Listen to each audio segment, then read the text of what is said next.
Ok, c'est parti pour la suite. J'espère que tu vas toujours bien. Que t'es bien installé, que tu prends un petit truc à manger, un petit truc à boire, tu sais, petite collation. Tu peux t'installer parce que là, c'est regarder. Et on va relancer du coup ça. Et l'étymologie du mot. Regardez, ancien français. Regarde, vers 880, est un déverbal. Le verbe regarder étant dérivé 1080. De garder avec valeur, d'avoir l'œil sur regarder. Et le préfixe re indiquant un mouvement en retour en arrière. Regarder.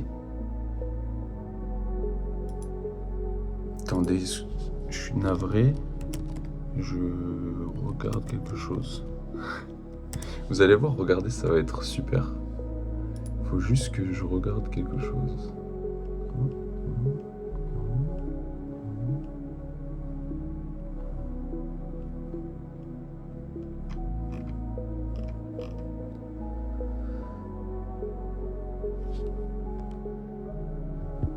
Ok. Pardon. Ok, on peut y aller. En fait, regarder, ça va beaucoup avec résolution, avec tous les mots qui commencent par R, résilience aussi, répétition, ok, risque. Tout ça, je vois, c'est très, enfin c'est cool d'établir un lien entre déjà toutes les vidéos que j'ai pu faire sur un thème ou plutôt un autre mot, et de voir qu'il y a une similitude. Et même dans la sémantique, donc dans la construction des mots, il y a quand même ce préfixe qui revient, re, re, indiquant un mouvement en retour en arrière. Pourquoi je dis ça? C'est intéressant d'en regarder, qui est beaucoup plus intéressant que voir, même si on peut pas voir, on peut pas regarder. Intrinsèquement, si t'as pas si t'as pas si t'as pas pas le physique, mais si t'as pas les yeux, tu peux pas regarder. Je veux pas, voilà, c'est fatal. Donc, regarder, c'est voir quelque chose. On va utiliser ce qu'il dit sur l'étymologie. Retour en arrière, et non pas forcément retour en arrière, mais dans l'instant. Mais quand tu passes un instant, le mouvement d'après est révolu, donc du coup tu retournes en arrière. Tu vois toujours l'objet qui est fixe ou qui est en mouvement, tout dépend lequel. Et en fait, ce mouvement de tête, le fait de réfléchir et de regarder, de revenir en arrière pour analyser l'objet, déjà, l'espace-temps, c'est dans la pratique de regarder, c'est-à-dire que quand tu regardes une voiture avancer, elle avance dans l'espace-temps, elle est obligée de bouger le temps pour arriver d'un point A à un point B, et elle bouge dans le temps, que tu le veuilles ou non, elle est obligée d'avancer sur le mouvement, à part si elle est fixe, tu vois ce que je veux dire. Donc, regarder, ça va bien plus loin que poser ses yeux sur quelque chose. On regarde une fleur, on regarde un arbre, on regarde les vagues. Mais quand on regarde les vagues, à un moment, on s'aperçoit que chaque vague est unique. Et même si dans le brouhaha de l'océan, il y a comme tu sais, comme un même son, un bruit, je pense que ça serait plutôt un bruit gris, tu vois. Il y a des bruits qui ont des noms de couleurs parce qu'ils ont une espèce de fréquence et de flow auditif. Et ça ressemble à un gris à la télé, tu sais, mais un gris grave. C'est pour ça gris, grave, bref. Quand tu regardes aussi les vagues, tu t'aperçois qu'elles sont tous uniques et que le bruit est unique à chaque vague aussi.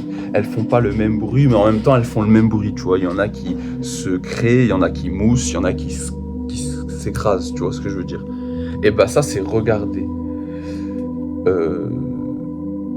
Alors, en Asie, il y a l'art de l'observation. c'est contempler un objet ou contempler quelque chose et établir une réflexion sur un moment, donc dans ta vie, pendant que tu es en train de contempler cette chose-là, et tu pratiques l'art de l'observation. Tu vois. Et l'art de l'observation, comment il la pratique là-bas, c'est qu'en gros, il y a une goutte qui tombe sur une pierre, à chaque fois. Et donc du coup, c'est une goutte qui tombe sur une pierre tout le temps. Ben pareil, chaque goutte est unique, elles font pas le même bruit, elles éclaboussent pas, mais chaque goutte applique de l'érosion sur la pierre, ce qui fait que au fur et à mesure des années, si tu contemples la même pierre, tu vas voir des choses qui vont bouger, tu vois, mais dans le temps. Parce que tu as regardé uniquement cette pierre et pas une autre, et uniquement la goutte qui tombe dessus, tu vois. L'art de la contemplation, ça se fait sur des pierres, ça se fait sur de l'eau, ça se fait sur des rivières, ça se fait sur la contemplation de la nature elle-même, parce qu'elle reste sur un plan fixe et immuable. La nature n'a jamais demandé quoi que ce soit, et ne demande jamais rien. C'est la condition de la nature, tu vois, face à l'être humain. Ça te remet une position de humble, tu vois. Et c'est là où c'est intéressant d'aller d'en regarder, tu vois. C'est parce que maintenant, qu'est-ce qu'on regarde le plus ? On regarde pas la nature. On regarde pas trop les étoiles. De temps en temps, si, il y en a, c'est leur métier. C'est leur passion. Ils photographient. Ceux qui regardent le plus, ils photographient. Maintenant, on regarde nos écrans. On regarde des réflexions sur un écran lumineux, tu vois. On regarde juste des fluides électriques qui établissent une image. Et on regarde un écran, tu vois. Ça n'a rien à voir que regarder quelqu'un, tu vois. Quand tu as une conversation avec quelqu'un, tu vois, tu regardes la façon dont comment elle se tient, la façon dont comment elle regarde, la façon dont comment il parle dans une réunion, pourquoi il utilise ce doigt et pourquoi il n'utilise pas ce doigt quand il parle, pourquoi il utilise cette main et pas plutôt qu'un autre. En fait, tu peux regarder l'ensemble de la conversation comme l'ensemble des gestes, comme l'ensemble des mouvements de regard qu'il va faire parce que on lui a posé une question qui est en train de le troubler et du coup par cela il est en train de chercher un refuge, tu vois. Donc, la tenue pendant une réunion, pendant un rendez-vous professionnel est très importante. C'est que cette tenue-là n'est pas enclin à la discussion. Cette tenue-là est plus enclin à la discussion parce que les mains sont sur le bureau et les mains c'est le prolongement des dires, c'est-à-dire que on peut facilement écouter une personne, comprendre ce qu'elle dit, un peu mieux avec ses mains, parce que si elle dit union, et si elle dit union, ça n'a pas la même valeur, hein, on est d'accord. Regardez. C'est incroyable, regarder. Tu peux regarder une maison, non, tu peux voir des maisons, un ensemble de maisons, un quartier, ok. Puis tu peux regarder chacune d'entre elles et admirer toutes les architectures différentes qu'il y a eu. Le pourquoi du comment ça a été dessiné comme ça, etc. etc. Genre vraiment, moi j'aime bien dans les architectures, c'est les églises, tu vois, c'est la façon dont comment c'est construit, les toits en voûte, les piliers qui sont énormes, les portes aussi qui le sont, les différentes pièces qu'il y a. Quand tu regardes du coup une structure vue d'en haut, c'est superbement bien équilibré. Tu vois, et c'est pas voir, tu vois, c'est regarder un ensemble, c'est regarder chaque passerelle qui compose cet ensemble-là, c'est regarder le monde qui nous entoure, c'est regarder... Pardon, excusez-moi, je suis navré.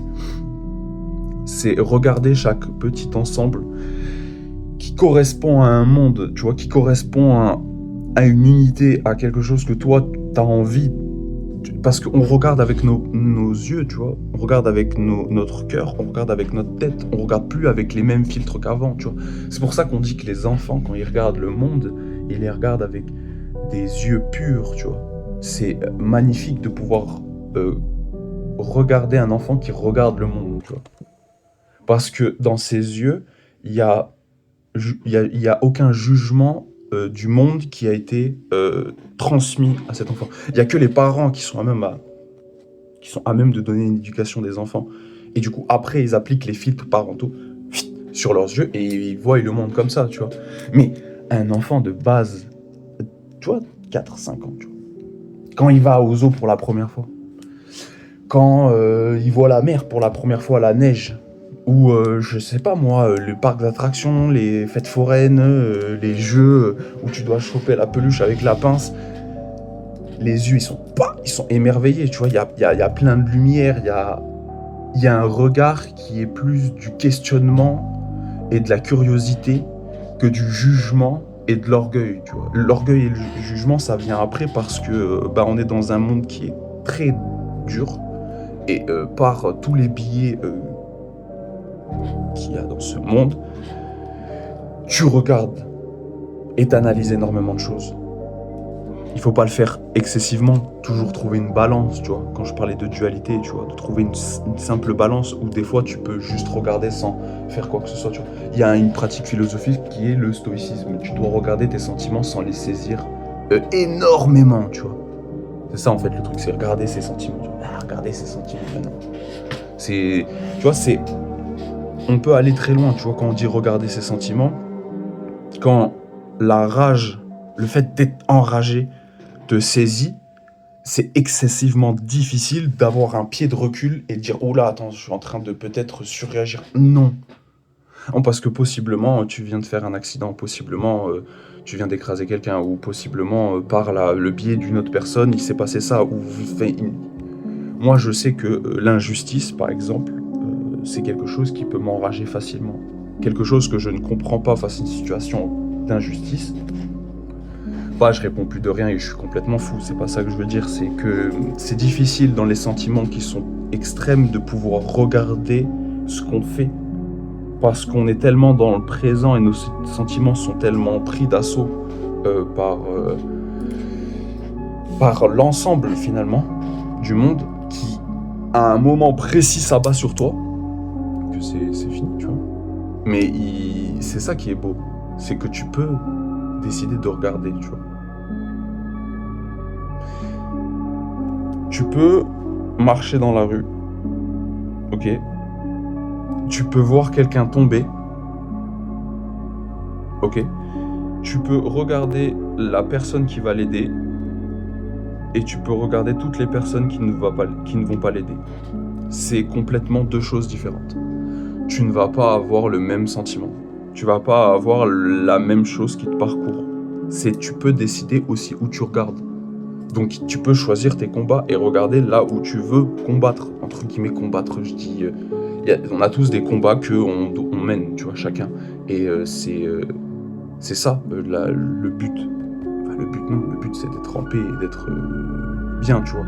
Mais on a tous ce sentiment qu'on doit quand même contribuer à quelque chose. Si t'as pas ce sentiment-là, écoute, voilà, c'est chacun est comme il est, tu vois. Il n'y a aucun jugement sur la façon dont comment il conduit son regard, tu vois, encore.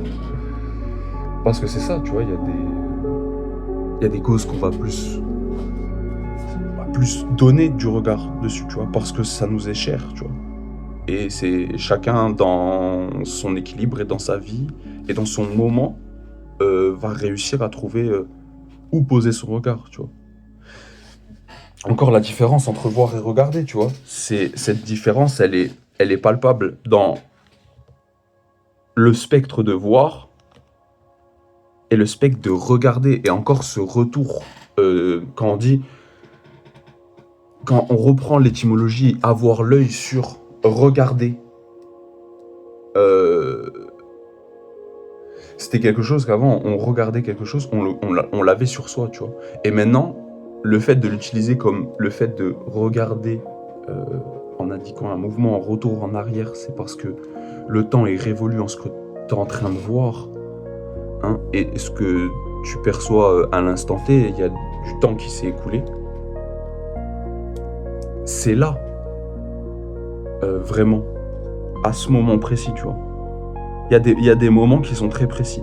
Quand tu regardes une action et que tu repenses à celle-là, il y a un temps infime qui t'est imparti où tu peux choisir ce que tu peux saisir. comme réelle fonction de ce regard. Je sais pas si tu vois ce que je veux dire. Enfin bref. En tout cas, j'ai adoré parler de regard. J'adore ce mot, parce que regarder, c'est magnifique. Regarder le monde. Repose-toi bien. Paix et amour sur toi. Passe une excellente journée, une excellente nuit. Paix et amour sur toi et empathie.